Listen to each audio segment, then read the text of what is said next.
কুমারগঞ্জের নদীর ধারে ছিল এক ছোট্ট গ্রাম।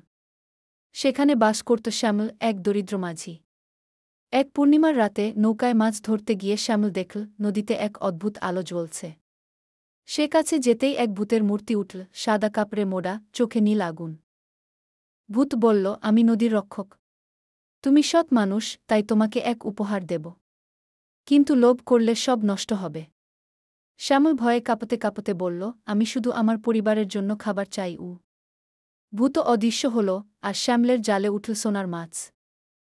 গ্রামে ফিরে সে মাছ বেচে অনেক টাকা পেল।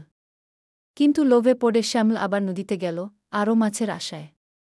এবার ভূত ক্রুদ্ধ হল। নদীতে ঝড় উঠল, শ্যামলের নৌকা ভেঙে গেল। সে কোনোমতে তীরে ফিরল, কিন্তু তার সব টাকা নদী গ্রাস করল। গ্রামের মানুষ তাকে সাহায্য করল, আর শ্যামল বুঝল পরিমিতে সুখ। তারপর থেকে সে আর লোভ করল না, নদীর সাথে শান্তিতে বাস করল।